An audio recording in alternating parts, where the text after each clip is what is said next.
You know, the big sentiment around Chapter 4 is, you know, oh, POIs, landmarks, split jobs. You settle the debate. What is your favorite job number for the Chapter 4?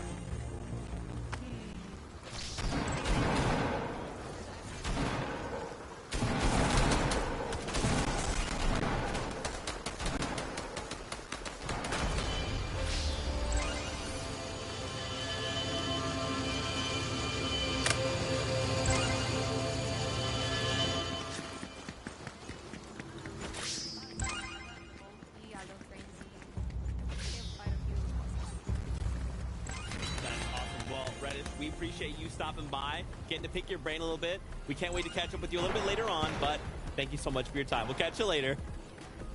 See ya, guys. Have fun. Reddish is absolutely amazing. Legend. Hey, do you like family-friendly content? You like someone who's really cool, and you like the color red? Reddish is where you should be. There you go. You're welcome. My gosh, with 3 games left to go, any expectations? Anything we're hoping to see done differently? 3 down, 3 to go. Keep it up. Anybody that's doing well, maybe a little small adjustments from teams, not so much. Yeah, Cammy say I want to see more from them. Tasted and Mustaf's doing the exact same. Hopefully they'll be able to pick up where they left off in that previous game, having a solid game, but let's see if they can get a win. Adjustments. That is the name of the game right now. Which duos will rise? Which will fall? Let's find out. This is game number 4.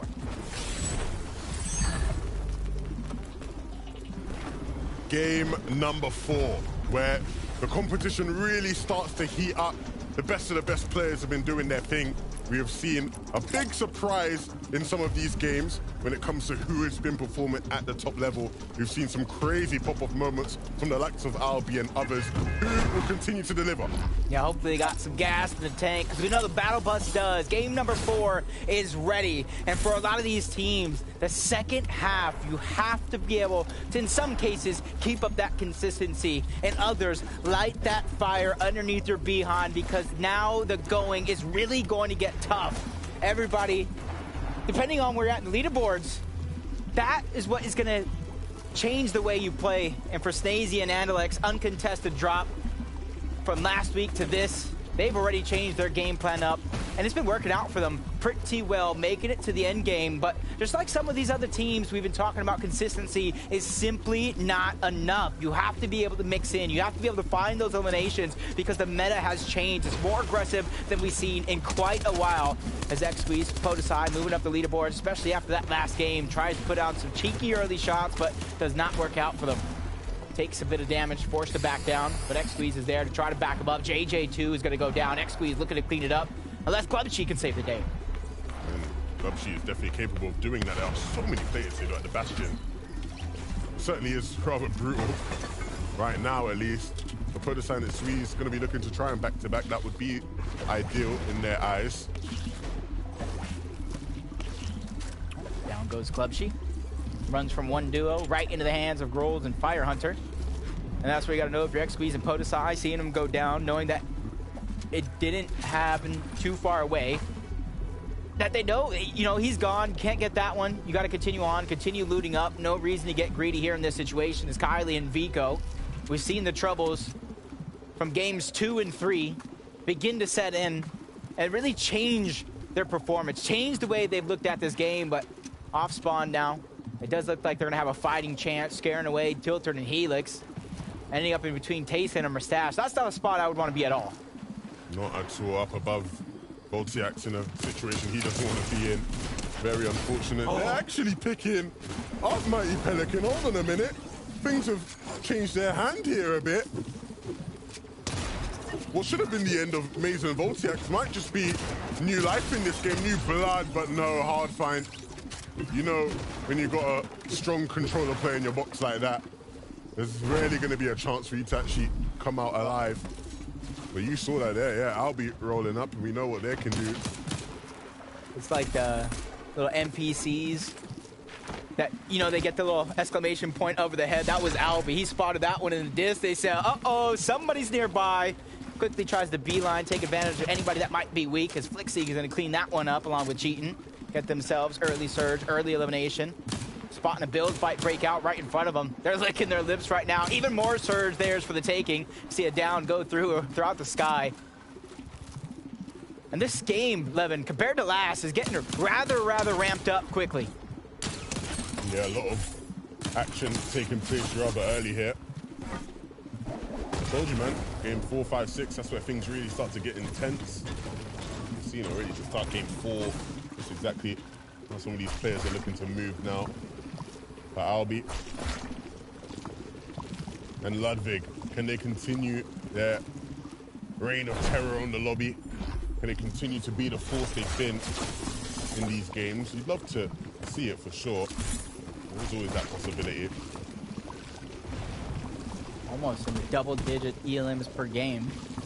If they can keep up this pace, maybe tag on a few more on the tail end as Merstash and Tayson hearing that fight go down very, very early on. Closing in on the distance, trying to take advantage of any weak players in the distance.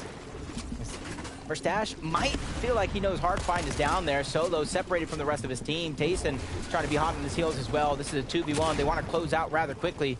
But Hardfind going back into Kylie and Vico, sandwiched between two different duos. This is not a situation I would ever want to be in as Vico finds him slip and takes him out. But Merstash still closing in on the distance. Merstash and Tayson, you know how scary they can be in this kind of situation. That's a tough prospect to handle.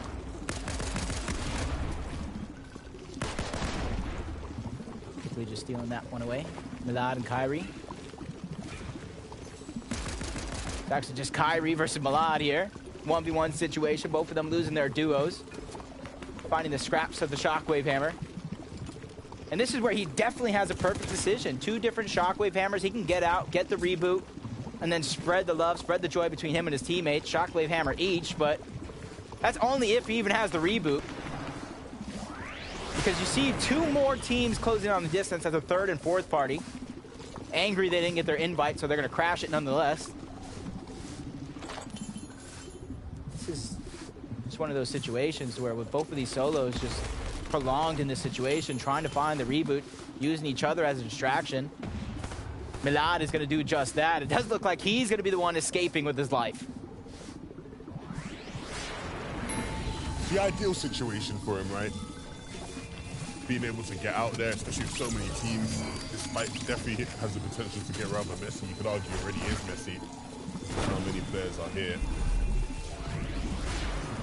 Brian, F-Binds, one of those teams that didn't necessarily land towards Lonely Labs, but hearing those shots in the distance, they close the gap, trying to take what they can get.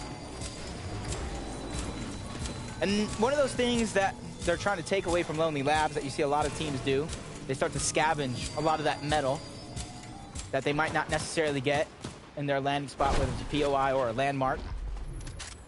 Seti and Cammy. The only duo to place top 10 in every single game today. They're the true kings of consistency. And then sticking true to the game plan that they wrote out eons ago. Find the eliminations late in the game where those opportunities will naturally present themselves. Honestly, they just need to continue doing what they're doing, and they're going to be off to the races.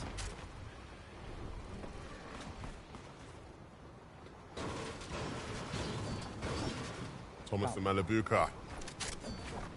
I'm interested to see whether or not they start to pick up the pace in these last couple of games. I think a lot of people will be hoping they can start to get there. I think there's probably no doubt that this team will eventually make it to the FNCS Grand Finals.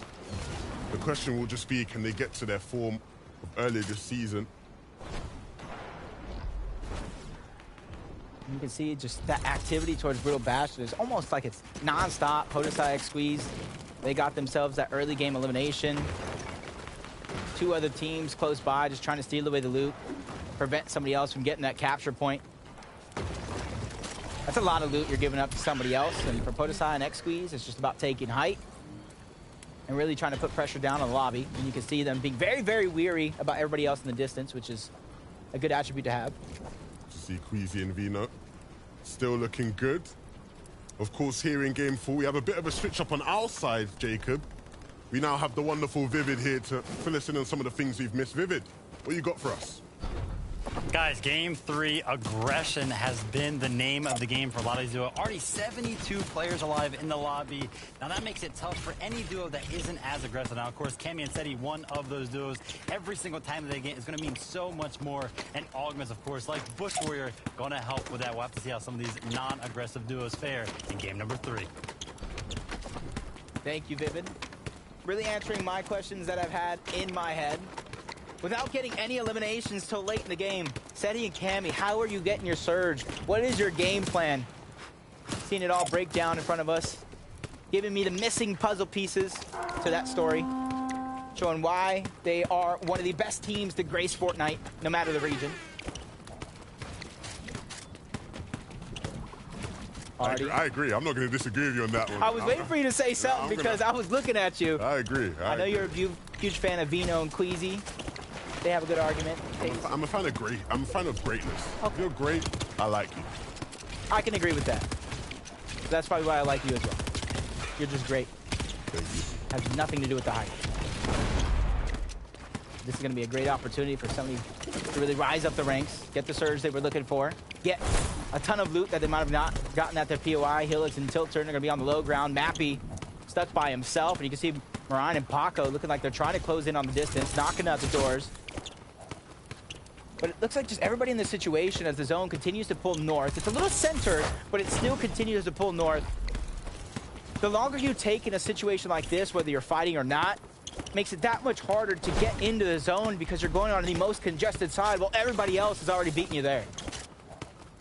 An update here in terms of how Marius and Frednex are doing. Of course, they've been a team that's definitely impressed today. Maybe some would consider one of the more surprised teams in terms of their position in the standings. Chasing the mustache. No real surprises today in their play.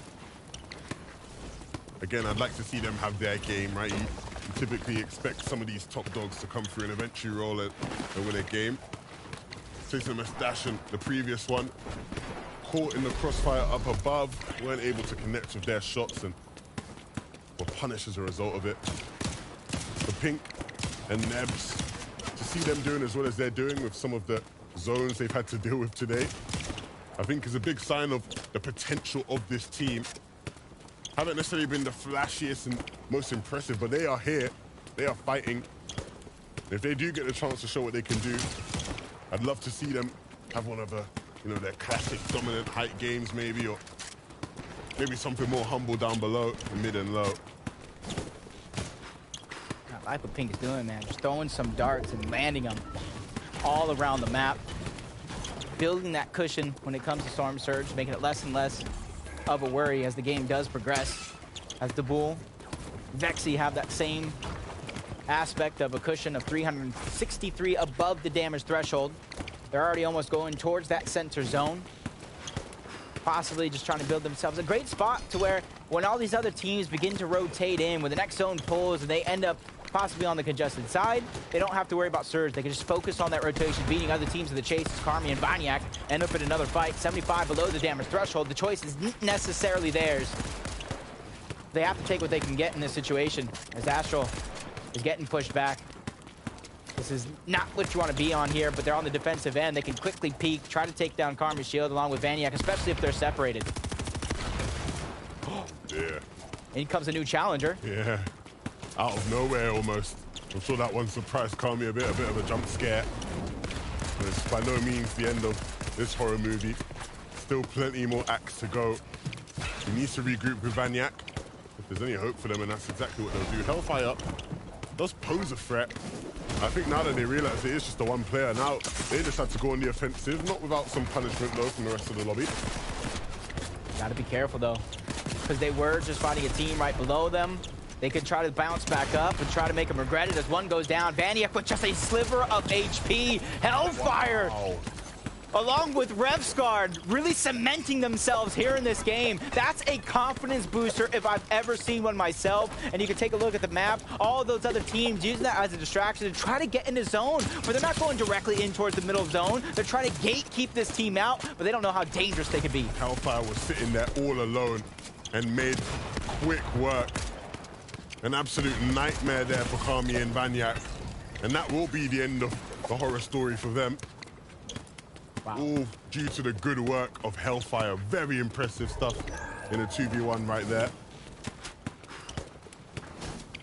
Exactly what you want to do when they test you. You pass that test. You can see them leaving Achilles Plunder map behind.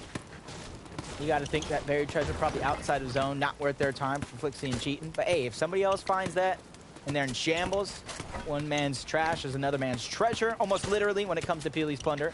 But 307 above, cheating and Flixie, they know that one team is right next to them.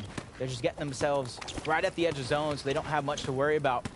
288, Albi and Ludwig. One of the most dominant teams that we've seen on the day. First place, single game elimination record at 11 in game number 3. We've seen some records break yesterday, and they're looking to do it here again today as they get tagged up on the edge of zone, having to stabilize themselves in this position for now. But 261 above the damage threshold, there's at least that. They don't have to hunt for any of these shots. Yeah, I've been mighty impressed with this team. A duo who by no means are considered the stars of the region, but very experienced players. They've had their fair share of successes in previous chapters, previous seasons. And maybe this will be the one where they really start to increase their rep and their respect within the region from some of the big dogs. Of course, Queasy and Vino have an abundance of that respect. It was the start of the day very hot, and I've been an ever-present force throughout it. But right now, things are looking very, very tough as Queasy takes a big chunk of damage. That's going to cause him some issues. It's going to leave a mark. I like that. Take note about that right there. You saw Vino could have easily beeline. He could have got to the edge of zone. He could have got himself to safety, but he realized the strength in numbers. Queasy was just getting tagged up. He immediately backtracks to hold his teammates' walls. That's something that, you know, at the high level, it's common sense, but for anybody out there trying to take notes of little intricacies that our pro players do, that's something you definitely should jot down in your notebook. That strength in numbers. XP's and Pettysaiyan showed that early on in the game, able to 2v1 that early elimination. Snazy and Andalex showing what you can do with an uncontested drop. 121 below the damage threshold, though. The only downfall, really, of an uncontested drop was Andalex gets sent back to the lobby, having to watch his teammate perform. And 88 below the damage threshold, at least he can start giving out information, helping Snazy think outside of the box in terms of his typical game plan. He needs to connect to something big here. Not quite doing that. 30 damage being all he takes, and so now just looking to take the game into his own hands, taking initiative, wants to break his way through. He's up against the duo, but he does not care. That's not going to stop him. He just needs to deal damage and fast, and unfortunately, the only person taking damage will be him. One problem is, though, he's starting to cause a domino effect that Flodax and Rifty are going to have to suffer from. They have now a bunch of players who are closer to the zone, at least, holding them in their current position, pressuring them so that they have to stay here. They do have mats, and so they can hold on, but again, it is just inconvenient, and Rifty going to have to use some shields as a result of it. About five singular players trying to focus on, grab that elimination. Mustache and Tayson, they already have 2 of their own. Just on the edge of zone, kind of where we've seen them last, so not too much of a rotate to finally get in, especially since they have that shockwave hammer. For them, they're just trying to gatekeep, add on to their already having surge totals. Refsguard's going to be by himself after a heroic save by Hellfire to stay alive, 1v2 situation. He was one of those teams putting focus in the lobby onto Flodax and Rifty. And for him, Shockwave Hammer, he can kind of pick and choose when he rotates, but he has to be very, very careful, because if you rotate too soon, they're going to go ahead and target him right out of the sky. Thomas Malabuka, how many times have we seen him looking like this? Thomas up above, looking at all the angles. Malabuka a bit further down below.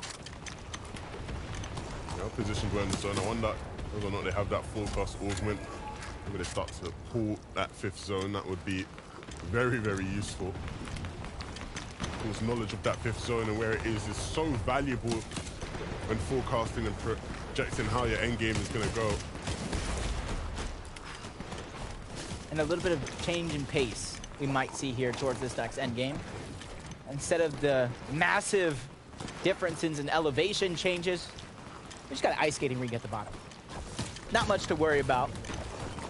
Some players can use that as a tool for their escape. Others might get a little frustrated if they don't expect it.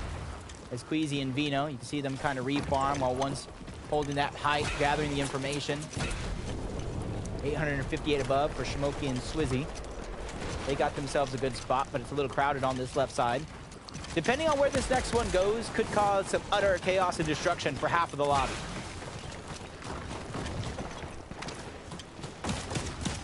Smokey and Swizzy, a team that competed in Asia in previous years, now here in EU, trying to make a big name for themselves on a bigger stage. They're not doing too bad of a job of that so far today. The zone pulling all the way though towards the northeast. They have a max distance to go. And so if there was ever a time to sort of show off what they can do, it would be now. Of course, the hammer will definitely help them.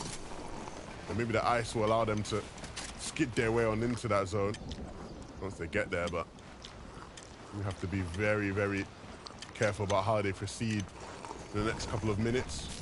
Refsguard all alone, even with all of Hellfire's heroics in the 2v1 earlier in this game.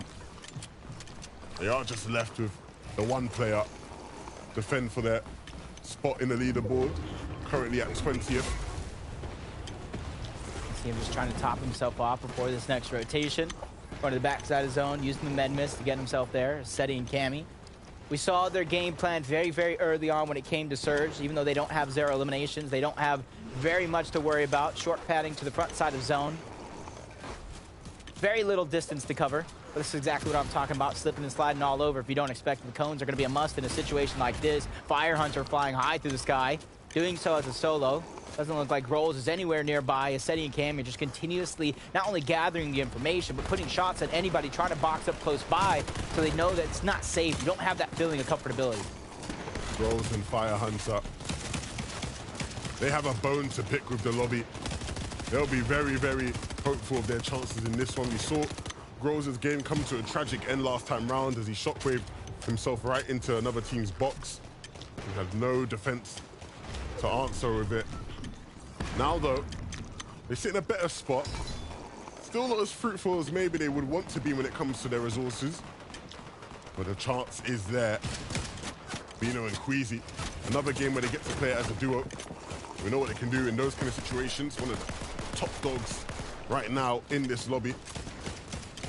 You can expect Queasy is cooking up something devious to get them in through to that first zone. I'm almost playing like a trivia mini game in my head as Ludwig lost Albi. And if he's going to make history, have a top 3 finish in 3 straight games, he's going to have to do it as a solo. He doesn't have Surge to worry about, 354 above. He has to worry about just getting into zone, bypassing a lot of this chaos, instantly gets towards the front side. Huge amount for him, and I was thinking play a trivia game. When is Queasy and Vino going to take height? But I think now's the time. 6 moving zone, that's their cue. Refsguard's going to have to follow suit. We talked about him being a solo, running out of resources, running out of builds. The inevitable is bound to happen. He has to look for a refresh. Yeah, Refsguard in dire straits right now. A big shot would be all he needs to sort of keep himself in this one. And the opportunities will be there. There's a play right in his box that he can't answer for. That's a bind. That's going to take him out, Ludwig, in a very similar spot. But he does just need anything to keep him in this one. Of course, the hammer will allow him to survive a bit longer. But you can see who holds the keys to height. It's going to be Vino. It's going to be Queasy. Once again, we see them in this position. Last time we saw them here, they won a game, Jacob. They might be looking to do it again. 6 moving zone. For some, they think it's a gamble. For them, it's definitely calculated. Shimoki and Swizzy trying to get towards the front side yet again. Holding on to the front side, even if you don't have height, is going to be important. Beating all these teams there, being able to look back. Thomas, Malibuca trying to follow suit, gets coned for a second, but not too much to worry about. Immediately breaks through, but Thomas right now is separated from Malibuca. This could come tumbling down, just like Swizzy, all that chaos going around, instantly trying to shockwave out. The longer you stay in those chaotic situations, the harder it's going to be to stay alive. Yeah, they need to find some space to breathe, a breath of fresh air in this region so far this season, but they need a breath of fresh air in this game. Ludwig, even alone, still wreaking havoc on the lobby, and those extra materials will go a long way. They're going to work wonders. A chance to hammer up above, and you can see here for Robot, no duo with him, but still a big force to be reckoned with. And no, Vino, he's now being knocked into the storm and looking to knock himself back in to the zone, but he doesn't have Queasy with him anymore. And so all of a sudden, we need to see Queasy and Vino try their best in this one. It's all going to be in Vino's hands, though. Just like Swizzy following suit, a lot of these teams losing their duo, left as a solo. and he quickly reacts to that one, shockwaving into a better position. Tayson and Mustache, they steal away high ground, thanks to the downfall of Queasy and Vino, but Vino's trying to stay alive. Consistency is key for a team like him, especially the way they started the day, but it's about maneuvering through, recycling a lot of the bills along with Ludwig. This is going to be a huge opportunity for him to hold on to that first place, even though Albi went down quite early. Ludwig is no stranger to this moment. Has to hit something big. Looking, searching, waiting for his opportunity to strike. Is it going to come? Nebinator and Pink Note, they might stand in his way, and they will. Slove Vino wants to take Ludwig out. Neb and Pink Note in the back of the zone. Need to try to get in. But when they do, they're going to have Vino waiting for them here. You see him lining up the shot. He's already picked up one, and he's looking for more. Huge find out of that tactical assault rifle. Thunder shotgun as well. A great recipe for success for a solo trying to get through boxes here towards the end game. Thomas, they turn towards the low ground along with Malibuca, trying to break through the bills. A lot of chaos is ensuing. They're under pressure, getting denied entry to the zone, but the zero chance augment playing a huge role for him to dash his way in. Thomas is unleashing on the lobby right now. He's already picked up 3, but now with so little, can he continue to hit more? He might be exposed to height. No, he'll just go down to the storm, hammers himself way on out of it. And Malibuca now left to his own devices. What can he do? And in comes the challengers. As Neb and Pink are on the low ground, they're trying to end these solos runs. Down goes Delay. Neb and Pink trying to do what they can, holding that ultimate low ground, running out of builds. Down goes Pink as well. Malibuca's a solo, trying to make some magic happen, shockwaving as high as he can go, dropping right back down low, knowing resources are not there to back up the situation. He's the only solo left in the game. 1v2, Malibuca versus Thomas. It's gonna be huge. Shockwaving, everything going around. Tayson goes up and over. They get the angle towards the front side, and they shoot him down from the sky. Malibuca tried everything that he had, but it wasn't enough to overcome the numbers of the superstars of EU. Tayson and Mustache, I said it earlier in this game, that eventually they're going to roll up and pick up a victory royale. Little did I know it would be here in Game 4 that they do it. And a bit of sweet revenge there for Tayson and Mustache as they pick up Malibuca. Of course, when it comes to trio competitions, that's actually their teammate that they take down. But nevertheless, no friends in the industry, no friends in this game. They win it out. Victory royale, brilliantly done as well, up from above. And the Titans have reclaimed the throne, the top spot. They said enough talk about these underdogs. We're here and we're here to stay.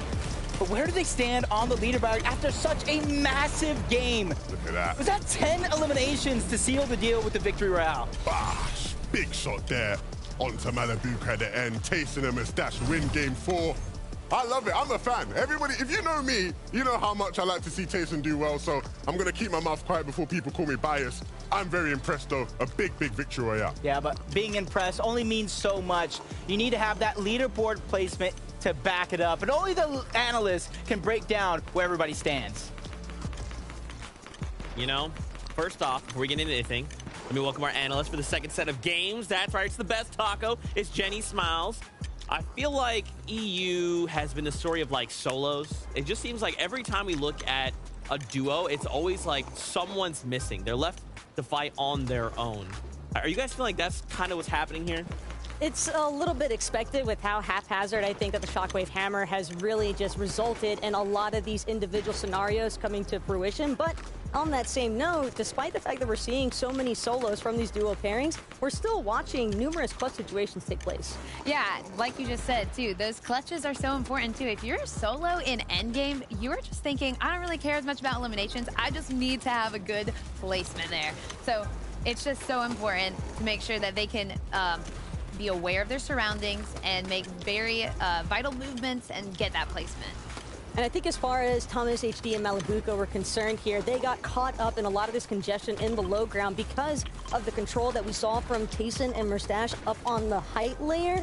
Unfortunately, Thomas and Malibuca, they were just too busy trying to maneuver their way. And the worst part about playing on this low ground in the late game scenario is that you don't know which build is actually going to have somebody hiding behind it. And ultimately for Thomas, a bit unfortunate there at the end with that shockwave out into the zone, but ultimately still a great performance, I think, from those two. That hammer is it's so good, but it is also so back and forth sometimes. Like when you hit it, you're like, am I gonna go completely out of the storm? Was it the perfect hit? So it was so back and forth. And that was, yeah, it was just an unfortunate little event right there. That's right. Now we turn our attentions here to the standings. We got to see how things are shaking out. Remember, we only have 2 games left to go here in week number 2. Albie and Ludwig still sitting pretty comfortable, right? Sitting at the top. But Merstash, Tayson, they have something to say about that.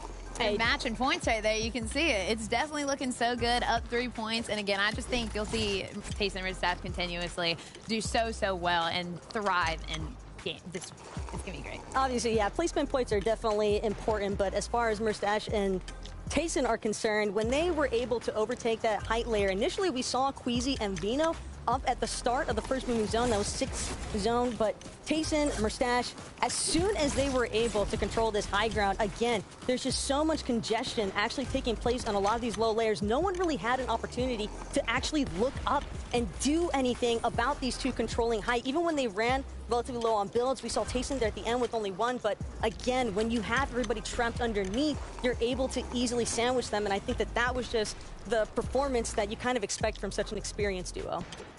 That's right. We keep turning our attention. We look at all of this. This is shifted up and down, and these little placement markers are still helpful, right? To just tell us how many placements people are moving up and down these standings. Now, with only 2 games left to go, I'm looking at people like Seti and Cammy, right? Duos I would have expected to just be sitting somewhere in your top 3, but they're actually getting forced down. EU is extremely chaotic here in week number 2. Yeah, so again, like you said, that was where my eyes were set too, but they're playing so consistent. That's what's really important. You see, like, they're making the moves, they're making plays that are very smart and tactical, and that's where you're gonna see they're gonna make sure that they're in top 10. But then you also see you have your standings for 11 through 20, and those teams are gonna be saying, all right, I want to get to that top 10. How can I make that happen? So it's gonna be slight adjustments. Again, you can see some of these teams up 10 plus points. So that will just continuously go up. I think part of the reason why we're seeing duos like Seti and Cammy, who are notorious for being such consistent performance, struggle here is because of the fact that the Shockwave Hammer, again, it's such a volatile meta that we're not really seeing consistency in terms of placement be the real reigning factor here. It's actually those individual pop-off performances. And what I mean, like, duos having their individual standout games, because Albie Love, I think, are a perfect example. I mean, they've got 28 elims, and I think are a huge part of the reason why they find themselves first as far as in-game points and placement points are concerned. But again, we're seeing other duos also rise to the occasion, and Pink and Nebs are one that definitely come to mind. Oh yeah, I agree. I think that they're performing so well, and like you said, just making sure that you're taking care of Surge and the beginning of games, making sure that you can have smart rotations end game is just going to set you up for such success. And again, holding on to like the weapons that are going to get you through those builds, get quick little eliminations, those extra points all matter so much. Yeah, and I think, you know, the talk of EU is going to continue to be adaptability, right? These duos that are shifting, making those adjustments they need to, are going to be moving up the standings, and there's only 2 games left to go. We actually got a sneak peek there. 20th place, Firehunter and Grolls. We looked at those series point leaderboards coming into today, and they were on the bubble, and now they're thinking, with only this week, 2 games left, next week, 6 games there, we have to perform well if we want to make it. Hey, we're past the halfway point, so it's time to see who can finish strong. That's right. Well, hey, I know what y'all want. Y'all want more games. All right, let's get into it then. We ain't got to wait much longer with 2 games left to go. Who's going to make it in that top 10? This is game number 5.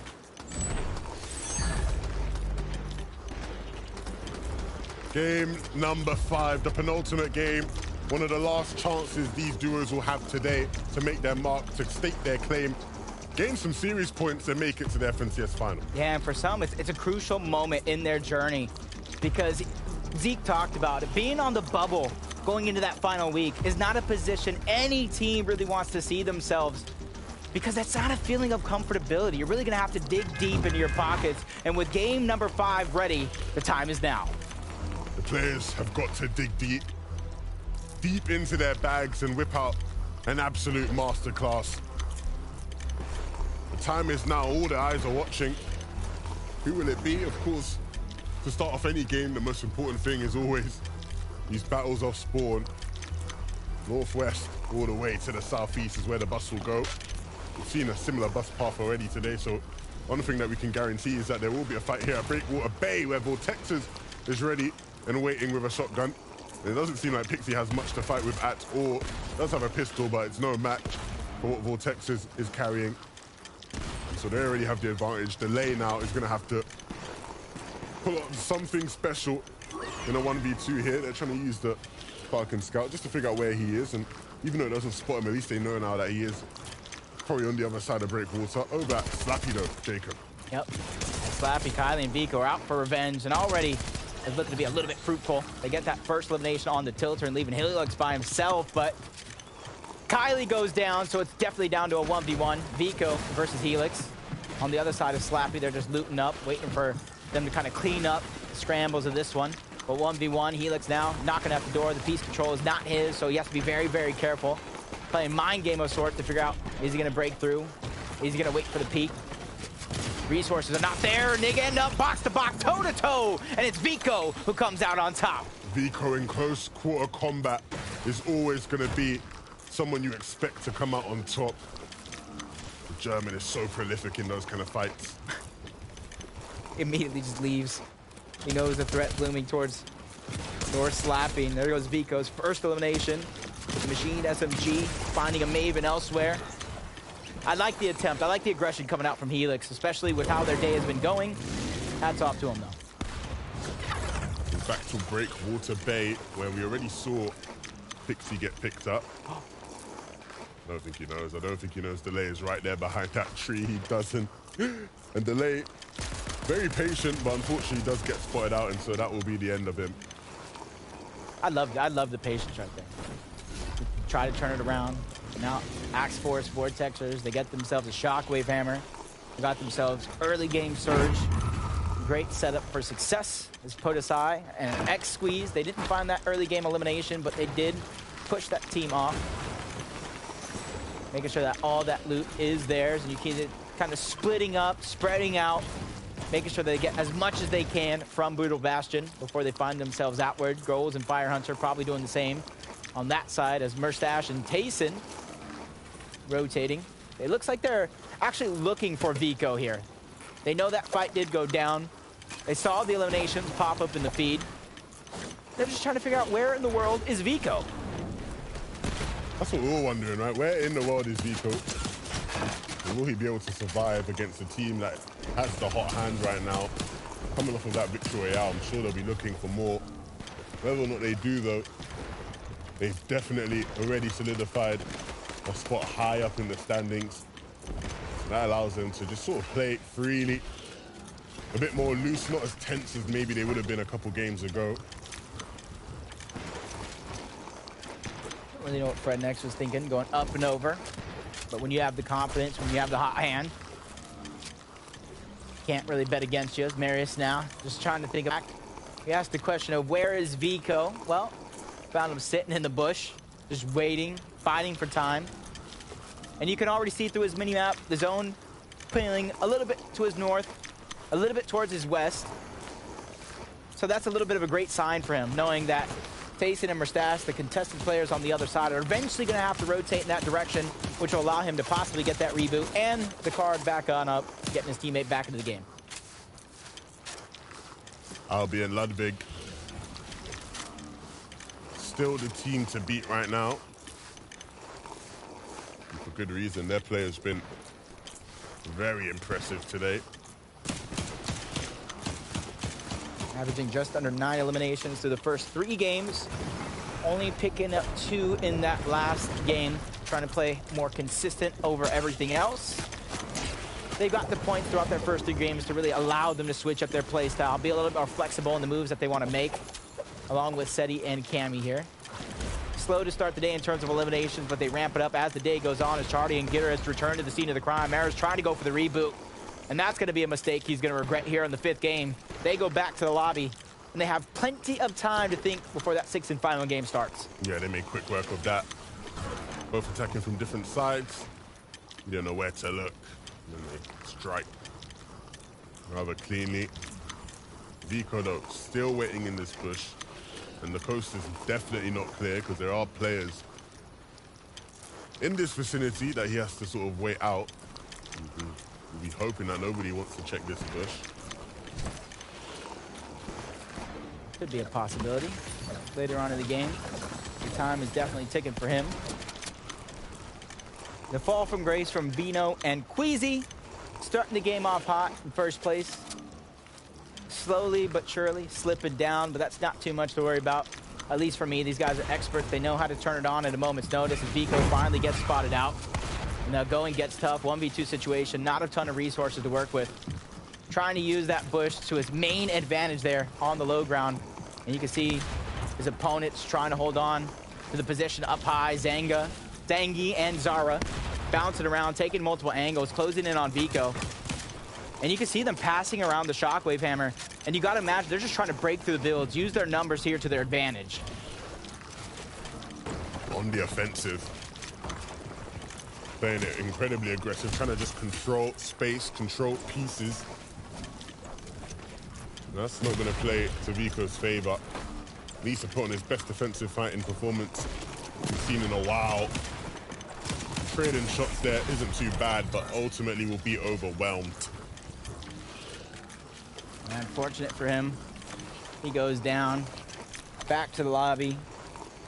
Off spawn fights. Really almost proving not to be worth for them. And we see Vino and Queasy getting busy, trying to take advantage of an early game fight. As Chadas and Giris, they were the ones that kind of took down that solo. I was gonna say, are they gonna chase him? But my answer, or my question was quickly answered there. Not letting any points slip through their hands. Even though they're not in first, I will always continue to call these guys the lobby bosses. They just roll up and things never seem to go well for whoever it is they are aggressing. That's the thing though, as long as they're within reach, they're always a threat to the rest of the lobby. About, 100 points, give or take. Not exact, but give or take. So these last two games mean so much for them and trying to boost up the leaderboards. Just Tayson and Mustache finding that team on the outskirts of Slappy. They're trying to get it aggressive while they can, while no other teams are looming in the distance, threatening to third parties. Zangi's the one that's under the most pressure from Tayson. Mustache is going to go fly on the other side, takes a few tags himself. It does look like they're going to attempt to disengage, but only long enough for them to try to gatekeep and hold this team out. We have Vivid once again here to give us an update on some of the things we've missed. Vivid, what's been going on? Albi has been building a giant Storm Surge base to make sure he and his duo are ready to take on the end game. But I also want to talk about the impact this can actually have on the lobby. If you take a look at the map, they're going to be building this on the south side of this northern cooling zone. Any of these teams that are to the south are going to have to completely avoid this base and either go to the east or the west. So we'll have to see how that impacts lobby and where the aggression comes in. And that's been part of the keys of them being successful in these games. And by doing that, by building up that base and almost deterring those teams, they're almost creating their own dead side, right? Making it so that the area is less congested and makes their rotation towards that second zone all the more easier as they move on through. For Pink and Neb, here, they have a long, long ways to go. The zone pulls all the way towards the northwest. And so a max distance zone. Not necessarily max distance for Tayson and Mustache, but still quite a ways to go. They just have Surge to back up this rotation. It's been a great ingredient for the recipe for success. You see Bridles and CZB end up in a box-to-box fight. One's going to go down. 2v1 situation. A Shockwave hammers directly into the box. And honestly, these are those situations. You're outside of zone. You're really thinking you have an isolated fight. You try to take advantage. It just doesn't go your way. And then you have Bridal Squash who gets both of those eliminations and really nothing to worry about from him from this point, probably to the mid game. They don't have to worry about Surge. They just got to focus on their rotation. That's a dream scenario. Hami and Say, they've been looking really good this tournament. Even with some of the underperformances leading up to the FNCS Major, many of the pundits in the scene always said, look, regardless of how they perform in tournaments leading up to it, when it comes to the actual Major, these two will always step up. And I think that definitely has reigned true. They'll continue to impress, continue to make it deep into games, and maybe pick up a couple big victory royales along the way. They certainly did in week 1. They'll look to do the same here in week 2. For more action here at Brutal Bastion, Fire Hunter and Growls in the thick of it. Looks like Fire Hunter might even be saving an augment. He didn't activate it. You saw him pull it out, look at his options, and saving it for later in the game. Almost leaves me wondering the options he could have.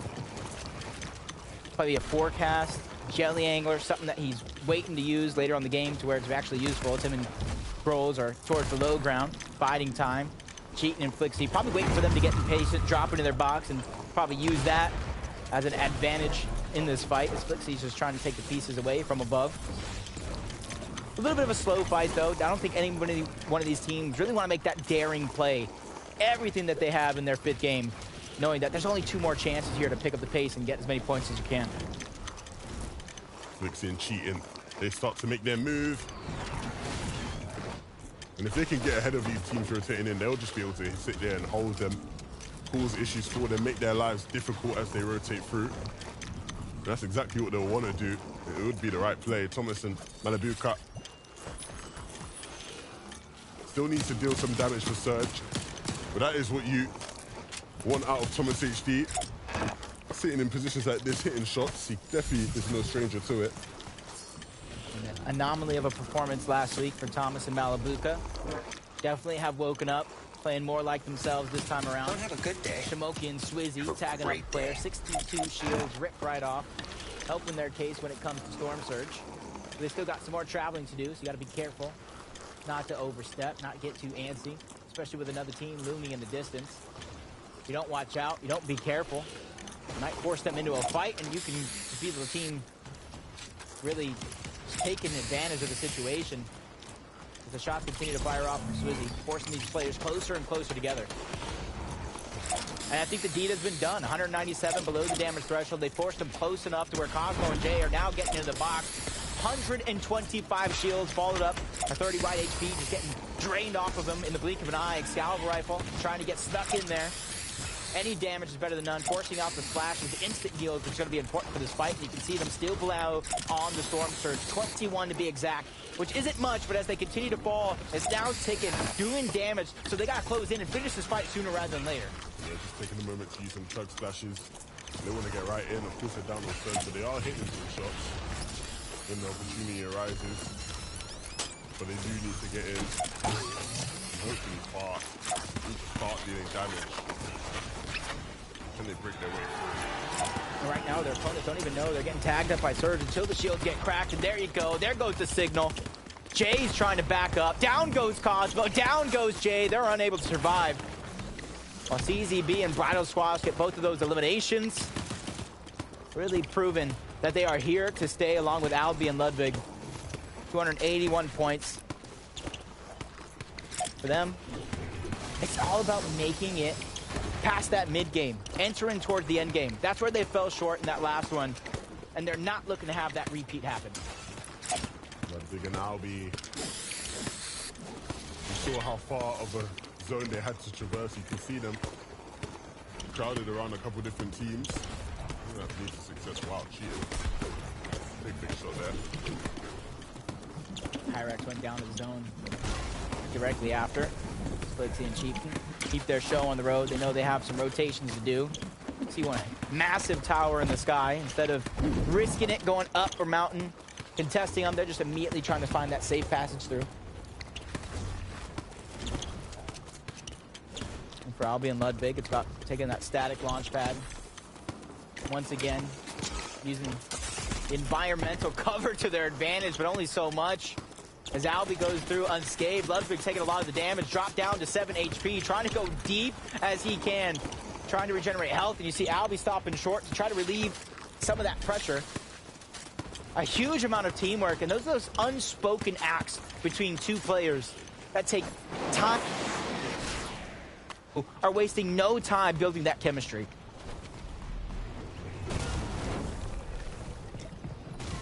Thomas in a sticky situation. Malabuka has fallen, so it's all up to him. Not how they would have wanted things to go, but nevertheless, he has to play the cards he's been dealt. Quite a journey to make it into zone, but the hammer will speed that up tenfold. The question is, when he gets into zone, how is he able to play things out? It's going to be difficult as a solo from this point in the game. The Buell now in a fight against Easy and Veno. I don't think I'd envy anybody in that situation. With his teammate Vexy already down, he has to come up big if there's any hope of him getting anything out of this game. If I was him, I'd just disengage completely, look to try to play as a solo, let them have Vexy's body, because that's ultimately what they want more so than even picking up his limb. If they could pick him up, that would be an added bonus, but the body will suffice. They're center zone right now. They do have some time to work with before everybody else in the lobby begins to make their own journey in. One other team a little bit north, but they're preoccupied as well, trying to get some extra loot.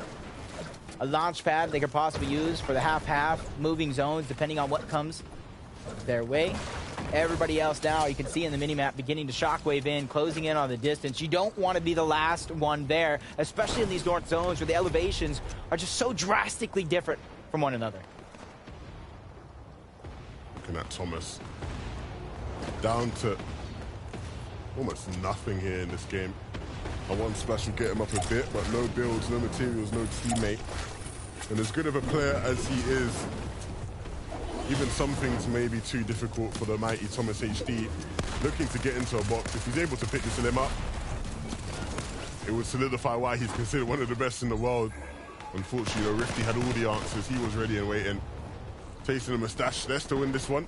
A potential back-to-back victory out for them. Uh-oh. We're yet to see it today. They're down on Surge. Not something I would expect to see at this stage in the game for a team of this caliber. Only 98 below, though. Not too much to worry about. Tagging up a player just a little bit, knowing the job is not done just yet. Nev trying to stay alive. Pink under pressure. He's trying to hold the walls, and Mustache, and so this far low, this far separated from the rest of the lobby. This is the best chance they're going to get to gather the Surge in a safe manner. Box to box, wall to wall, 117. Huge tag, edits through. Down goes Pink.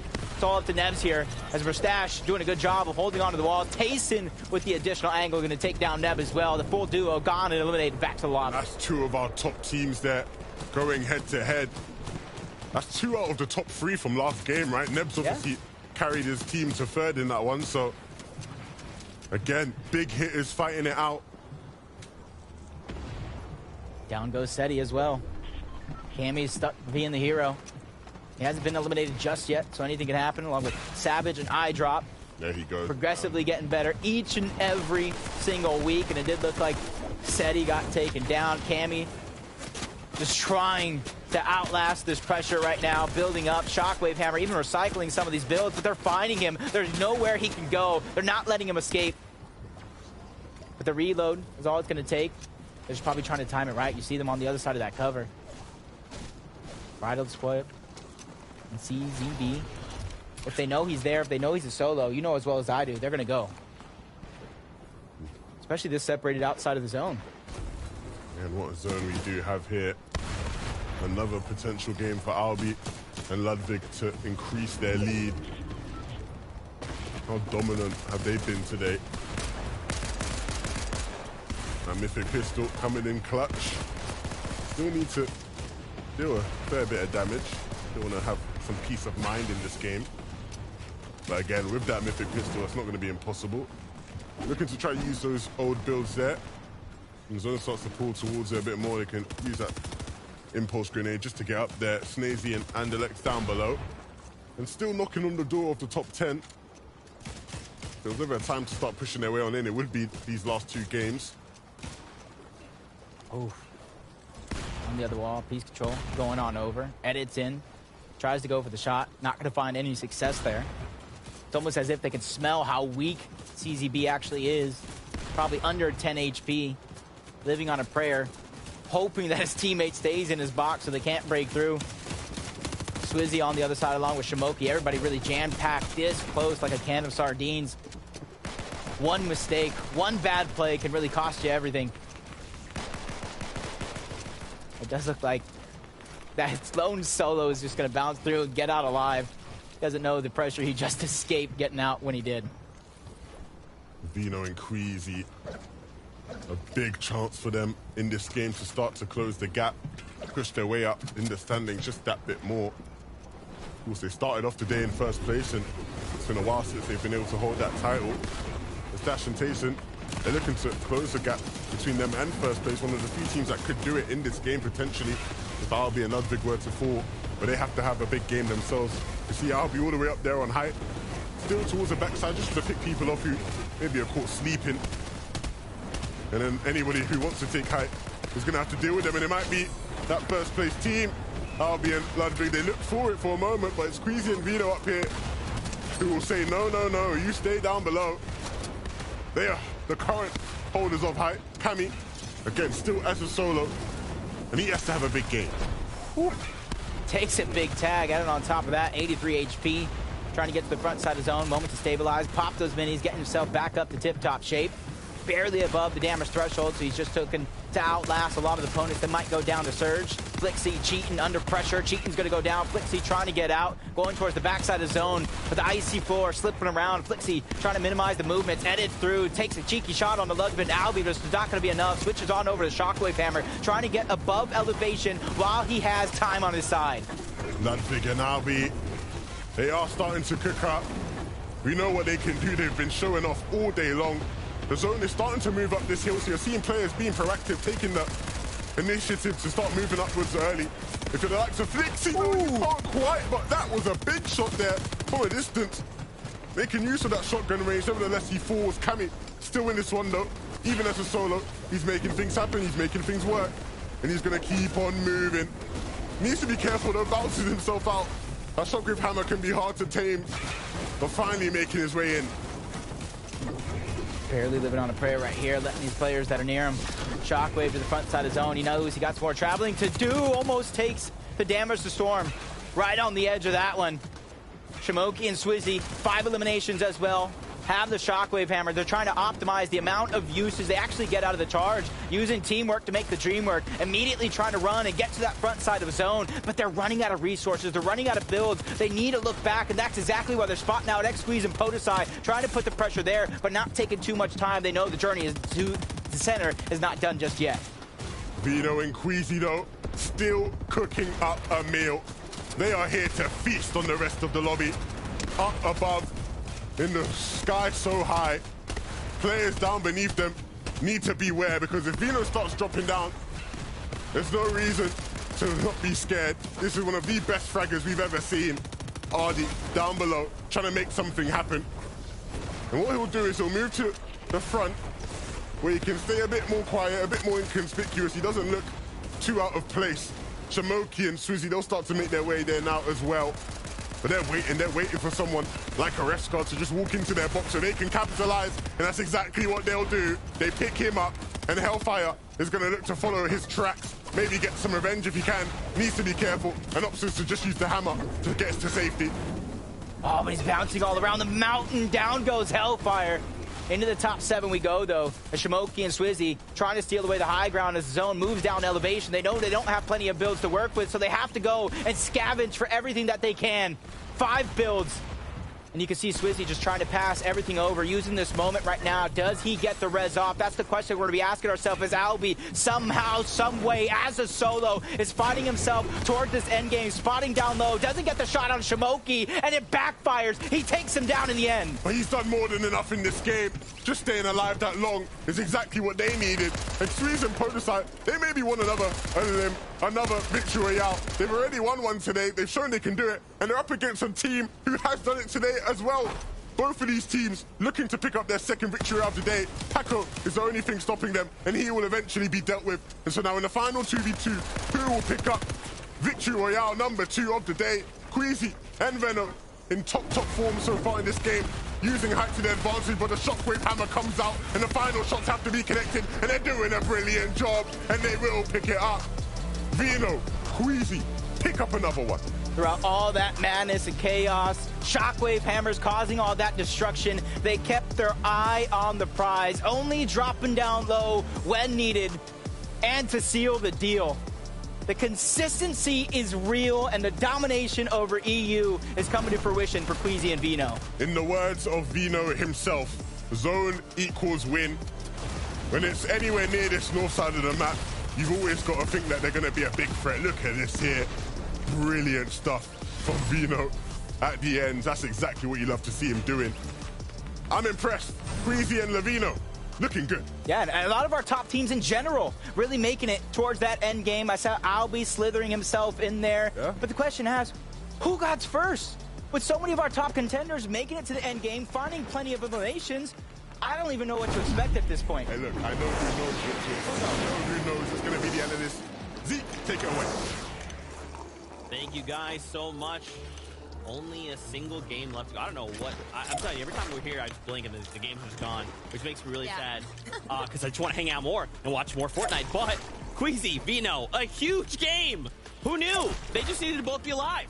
It basically was a Cinderella story from start to finish for Queasy and Vino because this zone alone, the way that it pulled so far north, practically in their own backyard from their initial drop spot, so it gave them ample opportunity, ample time to just collect resources, have max mats. I believe by the time it even entered that first moving zone, they already had established a relatively large area as far as what they were building out, make sure to box out. And we also saw Vino take an ample opportunity to kind of monitor that low ground, make sure nobody was coming in and out. And same thing for Queasy, where he kept coverage on the ground above.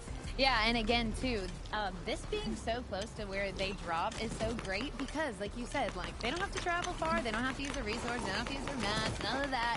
And again, too, you get to see, you know, they're not going to have to take fights where they end up as a solo. They got to be together as a duo this end game, and them together, again, we just say they're just a powerhouse. I mean, it's such an amazing duo. I was like, before they even won, I was like, they got this in the bag. So they get that win, and it's just amazing. I mean, they're very good at setting the tempo of any match that they're in, right? They're a lot. Everyone else is like, yeah, we're playing Fortnite. Like, yeah, go left. And they go left. And you're like, all right, well, we won the game already. We take a look here at the standings. Remember, we're playing for a total of series points here at the end of the 3 weeks right now. All these duos looking to place as high as possible. Albeit Ludwig, I guess they're just going to stay here all the way throughout the rest of the day. They've been holding on strong. But as we start to kind of look down the list, look at all the changes of Queasy and Vito finally with that game of Victory Royale. And it's kind of like interesting to think that after 2 games of like solo play, they just needed that one game and now they're back up in the top 3.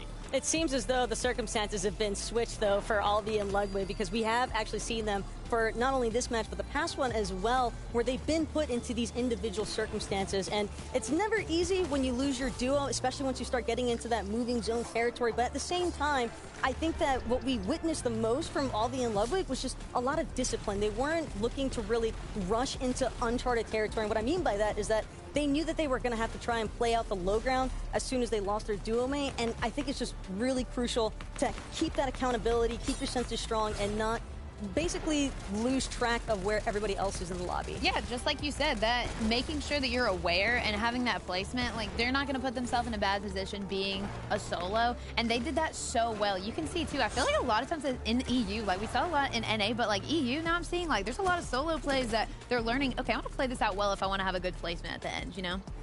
That's right. Taking a look again, Seti and Cammy, they continue to fall down the leaderboards. Even people like Pink and Nebs, right? There's a lot of these high-profile duos in EU that we're kind of like used to seeing in the FNCS, but they just, something's not clicking, right? What do you guys think is happening? Partially, I think, due to the fact that we have seen a decent amount of the zones pulling a little bit towards that fourth and third section, and because there are duos like Queasy and Vito, like Pettysaiyan and Sweezy that have control coming in from that south. Well, for Pettysaiyan and Sweezy, they're south of Brutal Bastion, but it's still difficult, I think, for duos like Seti and Cammy to make those rotations upwards from their initial drop spot, because you have to deal with such experienced duos that it makes it very difficult to actually sneak by without losing a lot of resources and having to expend a lot of your shield. Yeah, and like you said, having some of these teams building up and having just like a castle of their own, and they're like, you're not coming this way, I'm taking over this entire area. You have to expend so many mats if you're going to make those like rotations and such, so it's just crazy. And again, too, look here, we see this mythic pistol being used. I just want to point that out again because it's so new into like coming in. We saw so many of the SMG being used, but the pistol is just so amazing. The SMG, again, is still being used, but that pistol is crazy, is not, Taco? No, it definitely is. And I think for Pettysaiyan and Sweezy specifically, because of the fact that they've had a tendency to win out from their drop spot, because being in that southern section of Brutal Bastion, they're able to push against JJ2 and Glebshy, and it's just working out great. Yeah, I'm telling you, the meta continues to change here in EU game to game. I'm telling you, though, pistols, like Jenny said, that's where it's at. Crazy. What's going on? NA East was already like, no, we're here. We all know pistols for everybody. EU maybe a little bit changing. Maybe EU's just everyone's too good that like no one wants to make that mistake, and they're just like, hey, pistol, and everyone's like, no, I'm gonna take what I'm used to using, right? Like, I don't know. But hey, we got one game left to go. We hope you guys are enjoying all of the action. So for one last time here in EU, the last ride of the day. Take it away, Jacob PR, 112K.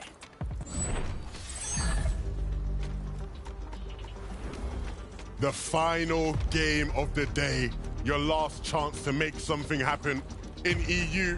A big moment, but there are big name players ready to strike. Yeah, you can either go for the bragging rights, get first place on the day, or more importantly, gather those series points to go directly into the grand finals, because I'm not one to want to have to play through a surge streak. That's why I'm here on the stage. Fair enough, right? Fair enough. I think that's more. There's more to it than why you're there. But what I will say about these players competing in this last game is that we have seen some top-level performances. I think the biggest surprise of the day for me so far, seeing Swizzy and Shamoki, we wondered, they were doing it in the Elite Cups. Can you come from Asia to EU and perform? They have. Yeah, very few players that can say they've dominated on multiple regions. And for them, taking home that championship at the end of the day will be huge. And luckily for us, game number 6 is ready. We don't have to wait long to find out the conclusion of who's going to take home that first place prize. A big moment is on the horizon. Who will be victorious in this game? The final bus drop of the day, of the weekend. Pink and Nebinator, a duo who I'm a big personal fan of, and I've finally had the chance to show what they can do, and it's been rather impressive. A bit higher in the leaderboards earlier in some of the games, but here in game number 6, a chance to start to get back up into that top 5 area. But one of the most exciting ones that we do like to see, Maiza and Voltax 2v2 against Hardbind and Mighty Pelican, and oh my gosh, he makes that an easy find. Shockwave Hammer right out of the gates. Tactical pistol, Machine SMG, and he's on the hunt. He's on the chase. Half HP, disappears right before our very eyes on Maiza. Splashes coming out. Levin, I'm scared. I'm shaking for him right now. Yeah, I'm sure they will be scared as well. Now that they realize what they're up against. Creating so much space with that hammer, just completely destroying their cover and making it look easy. Hardfind and Mighty Pelican will win this fight.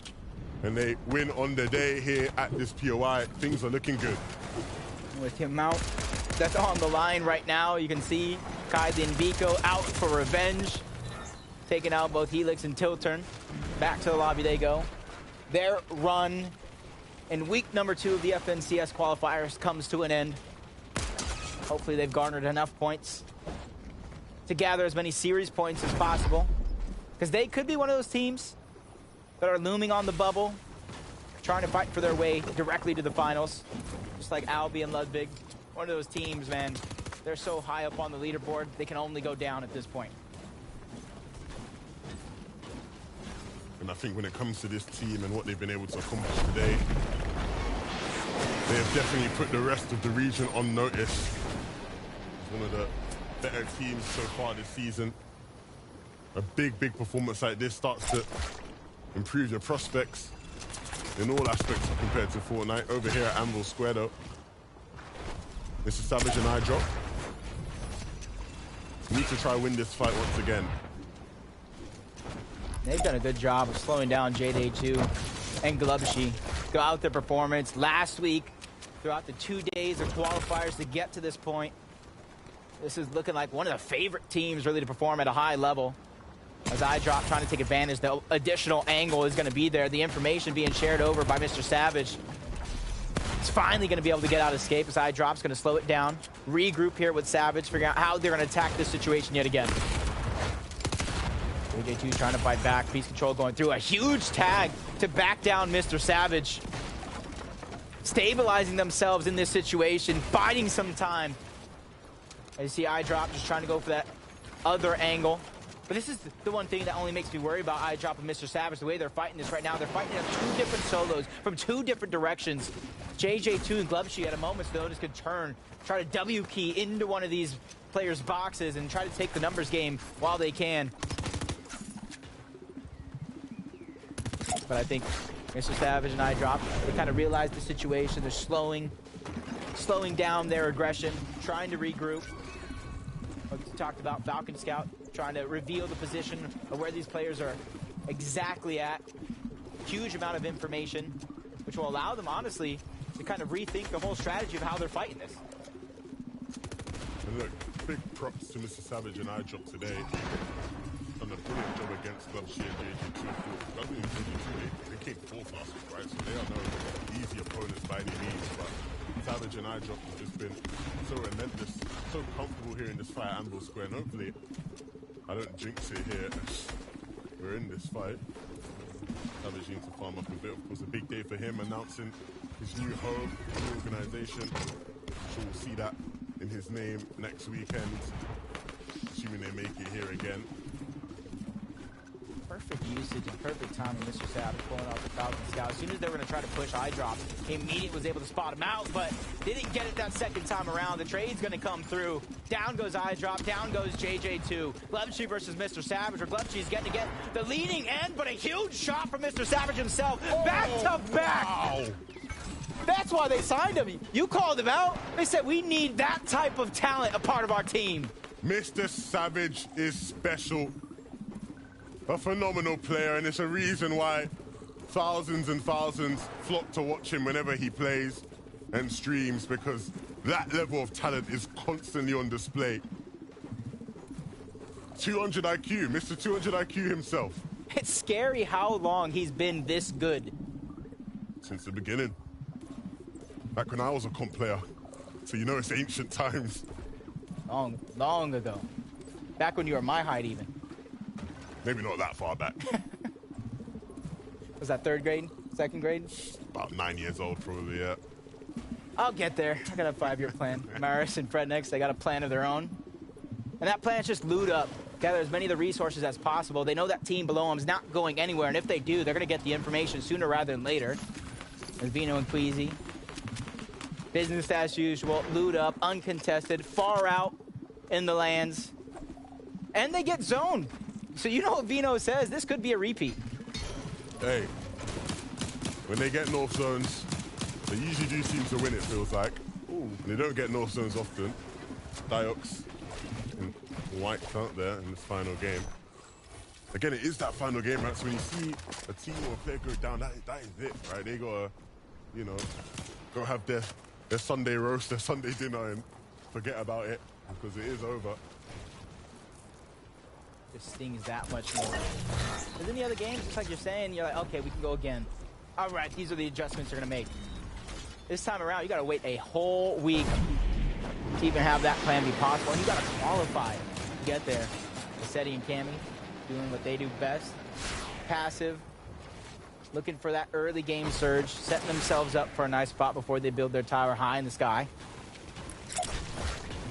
Luckily for them, they don't got too much rotating to go, unlike some of these other teams. Talk about not rotating, talk about towers high in the sky. Queasy and Vino are building a skyscraper unlike ever before seen in the game so far. Spotting Grolls out into the distance. And I don't like the look of this for Grolls as he gets spotted out. Vino is going to go ahead and use that shockwave hammer, try to close the distance. You see Grolls about facing. He's trying to run, reunite with Fire Hunter over towards Brutal Bastion. And I think that's going to be a success for them. They just escaped treacherous waters. Treacherous indeed. You saw the intention from Vino there. Whipped out that hammer. Very, very scary sight. The Grolls. The Watson robot. They're in the midst of a fight here. One of the teams that's sort of been middling in the standings. A big last game here would do wonders for them. What can the robot do? Trying to take control of the pieces here. Wasn't quite able to get the walls he wanted to at the right times. And if he can, Asa is going to be in for a world of trouble as Robot and Watt, they hit big. Top aimers. But need some mats right now. They aren't working with much. I like how aware Robot was seeing that third party come in. He could have easily stayed being aggressive there in that situation. I just called him top aimers and he's whiffed every shot. Come on, bro. You're not making me look good here, Robot. Come on. He needs to update the firmware. He doesn't have The latest update. He's still on 2.0. He needs to go to 2.1. Fair play, fair play, fair play. Look, there's been a lot going on so far this game, and in game number 6, to fill us in for the last time, we got Vivid here on the sidelines. Vivid, hit us with it. Game 6, the name of this game will be the chase between 3rd and 2nd place. See if they can catch up with 1st place, Albi and Ludwig. Of course, we have Pettysaiyan going to be in 2nd place, and then also to tune in with Vino, kind of update you guys on the loot, how both of these teams are doing. Last game, will they be able to catch it? They're both around 30 points behind. We'll have to see what they can do. That battle between those two teams is one that we will pay very close attention to throughout this game. Of course, all these players playing desperately to try and get as much series points as possible. So we want to get the one up on a team. He continues to pull north. Weezy and Vino's dream is Giddis and Charlie are trying to back up. They realize they got one down, so all the timing is theirs for the taking. Just trying to play with the visual audio that most players play with right now. Hear it going off, trying to break into the box. Beast control going on over. That's going to be an easy cleanup for them. Down goes at least one, but a huge shot's going to be traded off. Chari takes a massive amount of damage, but they're able to clean up the elimination nonetheless. And they do so before the shots come firing in. That timing was impeccable. Max damage from Chari. What a shot.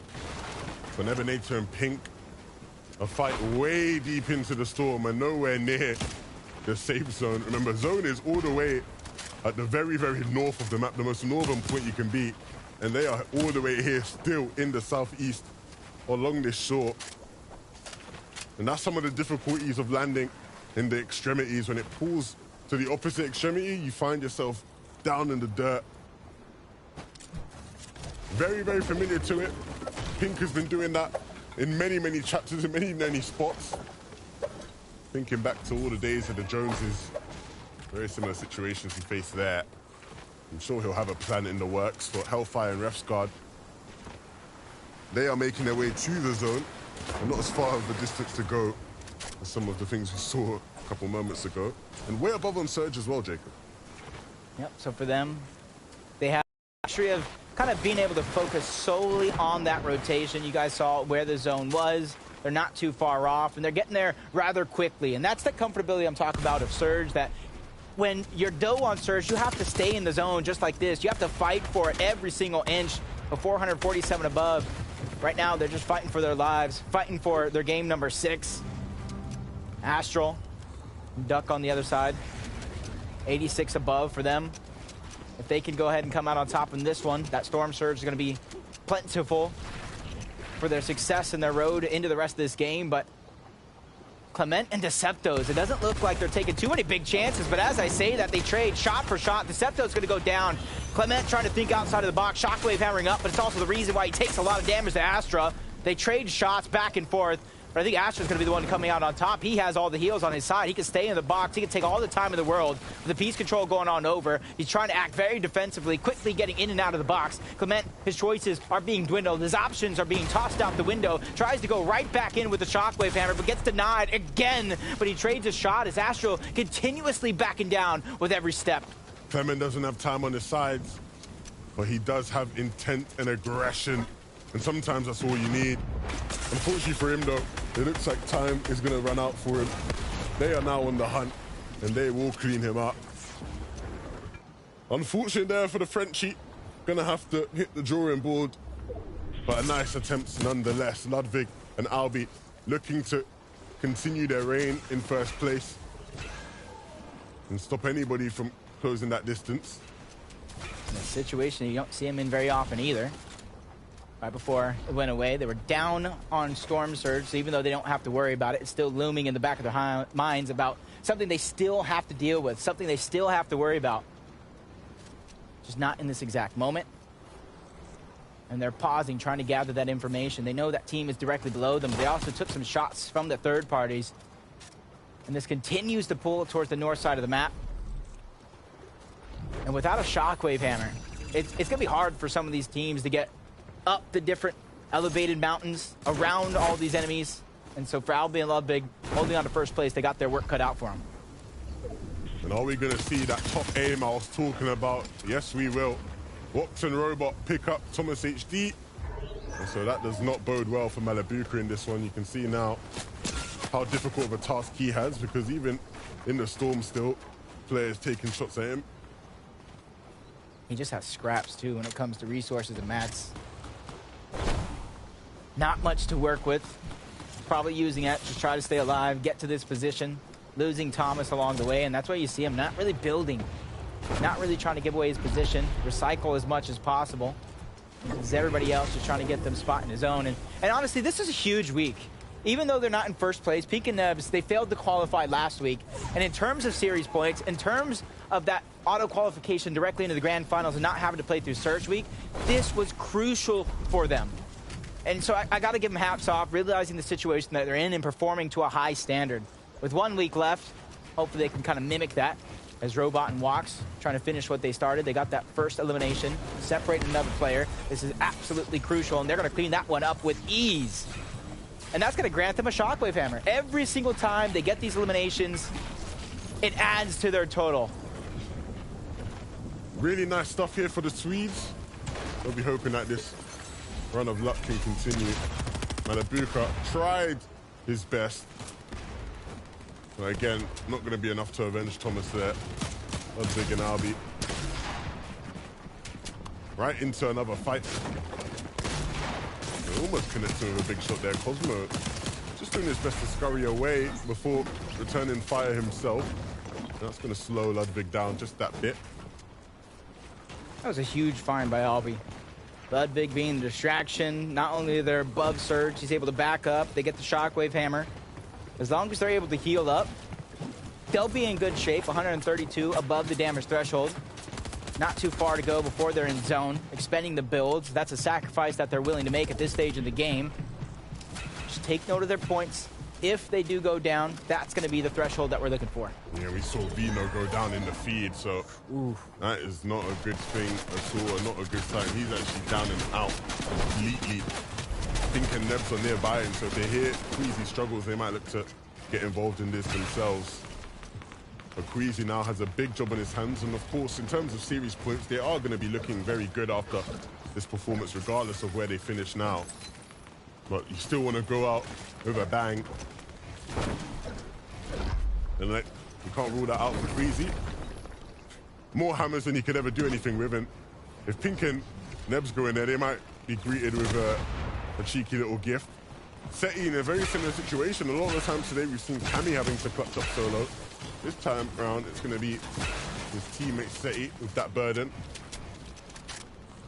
With these North Zone pools, they're not really able to set up the way they want to with the tower in the sky to fight for the Surge, and all these teams rotating into their position because they too have to focus on their own rotation to make it this far. As Artie looking like he's getting ready to Shockwave at the perfect time. Knows that he's there, possibly by himself.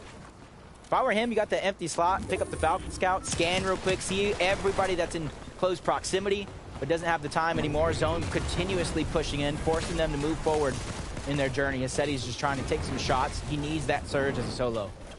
Yeah, I think one of Pink and they've just got sort of knocked away. Queasy, not even going to Shockwave Hammer in, wants to stay inconspicuous. Just going to run in, use these old builds for protection. Stay way here in the backside, try to go unnoticed. Of course, the more attention he brings to himself, the worse. And so he'll be patient, not in a rush. Thought he spotted an opportunity there. Nevertheless, just clearing out a pathway for him to get into zone. Another hammer will take him just beneath that height team. He might actually try to sneak up on him and take it for himself as a solo. What is Queasy doing? Very ambitious there from Queasy. I don't think that's the play I would have made, but nevertheless, I'm not going to question him. Either way, though, that is the end of their run in today's games.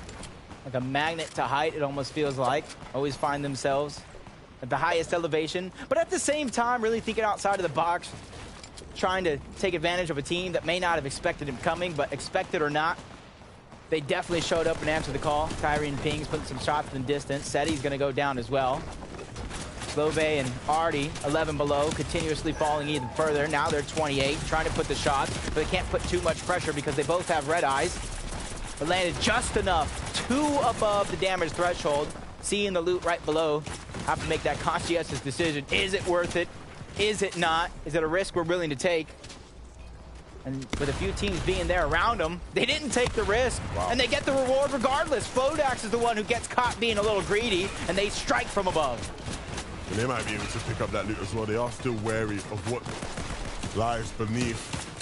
But once they think it's time to take the gamble, they will walk on in, and they will pick up another. Wow.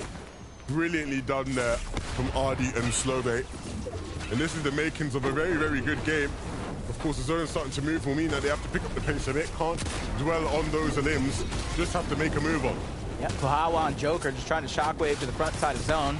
They got themselves there just in the nick of time, down on Surge. That's not a situation we want to be in. And they see Slove close by. Not going on the offensive, though. Right now, they're going to try to out-heal it to begin with, waiting for some other teams trying to get in zone as well.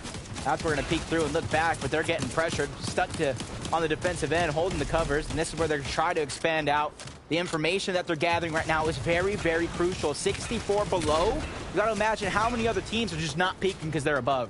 Chawa and Joker going to be searching all around, and opportunities are definitely there. Not bad, but wishing maybe it could have been more. That's Vico that will be picked up. And so Kylie now stuck in the mud there in zone. Going to medkit and hope that that can do him a wonder and keep him in the zone for just that bit longer. But for Chawa and Joker, they'll be happy out of that. Just getting above now. And maybe realizing that there's more there for a moment. Bad Snap and Floki currently based up above. All those cones, the metal ones reinforced. Very strong in that position. But we've seen players look strong here at the beginning of the 6th zone and not really do anything with it. So the game's not done. They still need to perform. They still need to deliver. The last time we seen a situation like this with Queasy and Vino down, nobody really knew when and where to take height. They probably just assumed they were up there. And for Bad Sniper, they are already up there. They know they have the highest viewpoint of the land. There's X-Squeeze and Pettysaiyan, 252 above, only peeking when have to. And there goes the information. X-Squeeze letting them know this is where you're going to shockwave me straight to the front side of zone, trying to get there as quick as possible. Albi and Ludwig along the way as well. Artie and Slove, they found some eliminations to get to this point, built themselves a cushion when it comes to Storm Surge, trying to catch somebody slipping backside of zone. Putting the shots on, pressuring a team just enough, just to make them feel like there's somebody watching them every step of the way before they shockwave themselves, stealing away the front side.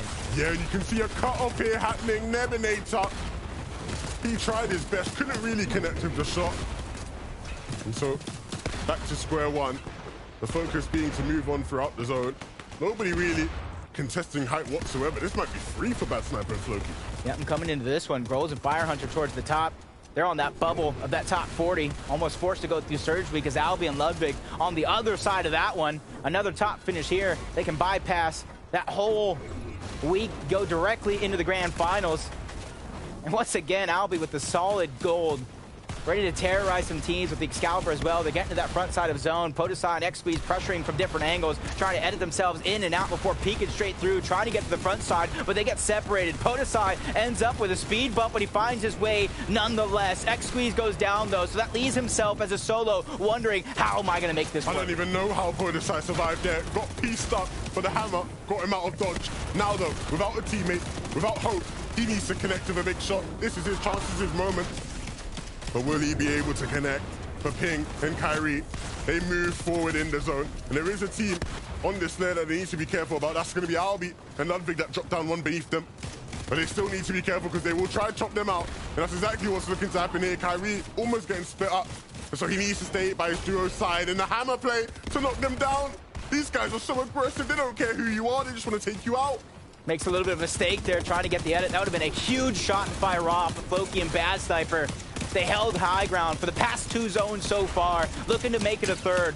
Pressure is there from the Red Eye, but his ammo is looking a little light. Sooner or later, that pressure is going to stop. Mr. Savage and Eye Drop trying to recycle. They have no builds towards the low ground, trying to make it work. But sooner or later, they're going to run into a team, and there it goes. Mr. Savage trying to make it work. That's Kyrie. He's left there, trying to make it work. Vaniac on the other side as well. So many other teams stuck in this chaos and destruction, but somehow, some way, Mr. Savage and Eye Drop keep their eye on the prize, find a sliver of low ground to work with. The Norwegians are on the move. They're on the hunt. They're on the pounce. Don't want to mess with them. They'll come rolling through and take you out. Looking to claim low now, but there'll be a couple other teams that have their eyes on that as well. You've got to think eventually Pink and Nevs will do the same, but they have to start connecting with something. Want to know a Max, a refresh will be needed, but knocked right into the zone. I don't think that's what Pink would have intended. Just down to 10 HP now. And a couple of shields remaining. The mini will get him up just that bit more. But without Nebs, without much HP, all builds, this is a tough task to ask of Pink. He has the shockwave hammer. Not wasting any time. Into the zone, though. Down goes Pink. Hopefully his points were enough to boost him up the series point leaderboard. Mr. Savage, men miss, outside of the zone, trying to find his way in. And it's going to go down the hill. This is the best possible scenario for Mr. Savage. He finds a crevice, something to work with. He gives himself hope. A lifeline in this game. That's exactly what Mr. Savage needs. When you give him an inch, he'll take an absolute mile. And he sees Robot there. Can he connect, though? Putting a stair in between him, added protection, then looking to take the walls, looking to claim some space, and there's some loot above him. That might be the free drop he needed, but the team above is going to be raining havoc, and that's not going to be what Mr. Savage needs, but he can keep hitting shots and keep making plays, and maybe, just maybe, he can take out Floki in a 1v1 now. I don't know how we've ended up here, but nevertheless, Mr. Savage has a chance. Can Floki stop him, though? Pokey is just trying to play defensive right now, not making any big moves. Peeks down, shockwaves again, but he lands the shot that matters. Floki with 14 eliminations for him and his duo take the 6th and final game. Floki and Bad Sniper held height from the beginning of the end game all the way to the end.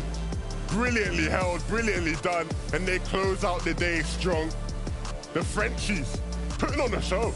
Putting on a show indeed. 4 straight zones, Bad Sniper and Floki. They built themselves up with a ton of resources, a ton of opportunity for the end game, taking down Grolls, finding even more loot to work with. Eventually, push came to shove. They take down first place as well.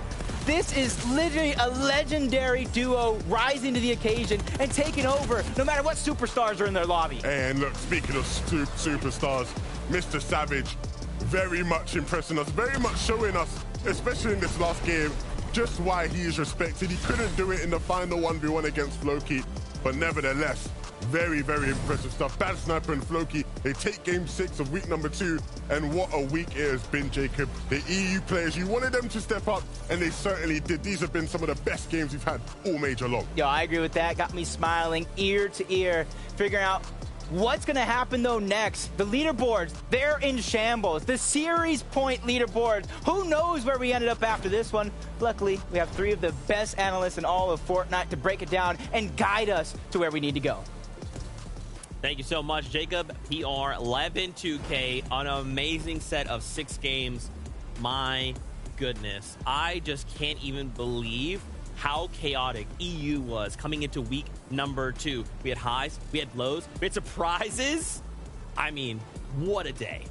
No surprise, though, that we see Albi and Ludwig managing to stay consistent throughout. We saw them basically just playing for placement. I think that they were very tactical in terms of how they actually chose to move throughout that first moving zone. It was an especially difficult position, I think, for them to try and play from that mid-ground territory, because while they might have had 55 mats, at the same time, you can expend those so rapidly because of the Shockwave Hammer. And I just got to say it, though, a quick shout out to Mr. Savage, not just for that 0-0 Nation signing, but also because of the initial start off in general to this game. He had a phenomenal performance, clutching out a 1v2 scenario when JJ2 and Glubshy actually chose to switch their drop spot over to Anvil Square. And I think because of that instance, Mr. Savage with that second place finish, Jenny. Yeah, Mr. Savage there was able to pick up iDrop, and if he wasn't, then he would have had to run that as a solo. So the fact that he was able to get him up definitely made them in such a great position to win, and they got really, really close, but in second is still so good, and they were able to still get so many eliminations, so it ended up very good for them.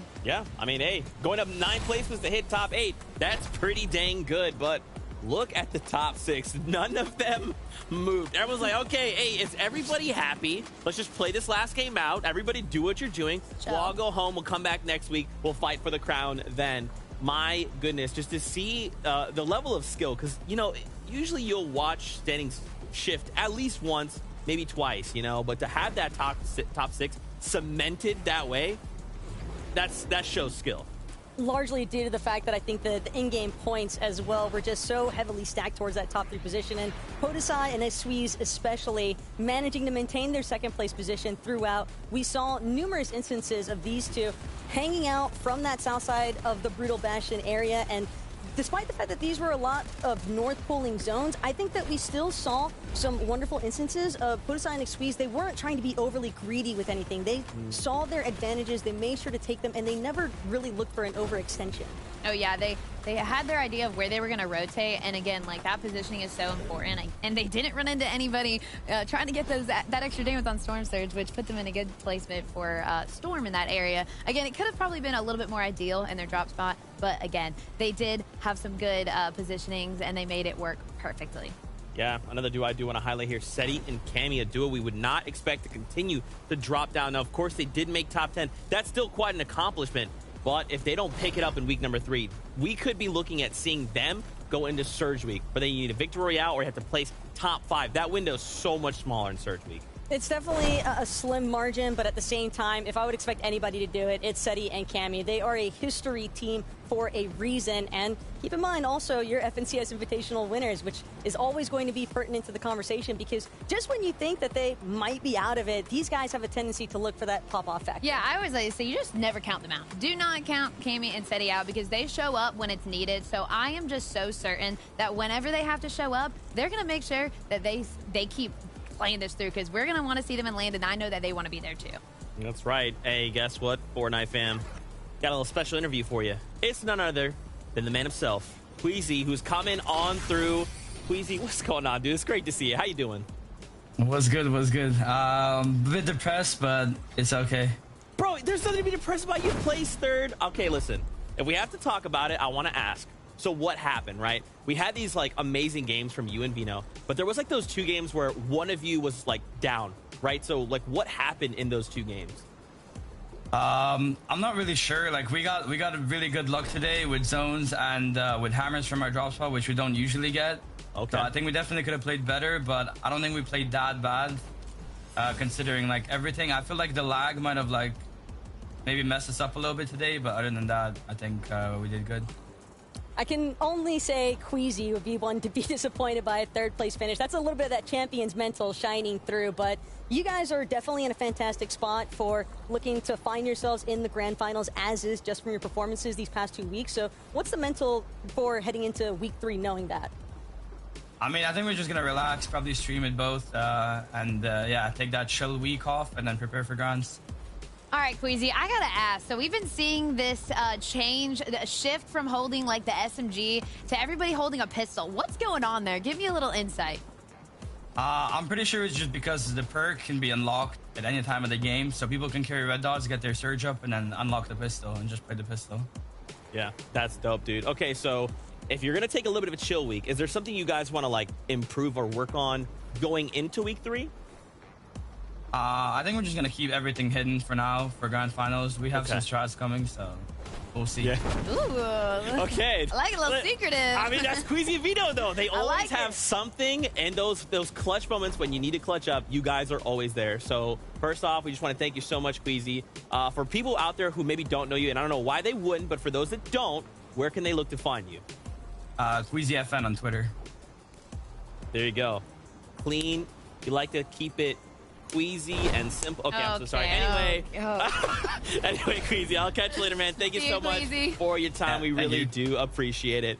Well, hey, that is pretty much it here in EU, and I hate that we have to say goodbye because it means we won't get to hang out for another week, but it's okay. Before we go, why don't we talk about that broadcast schedule? If you've enjoyed this, don't forget, there's also NA East. We're back next weekend. NA East will be first, then we'll be right back here for EU to bring you all of the action.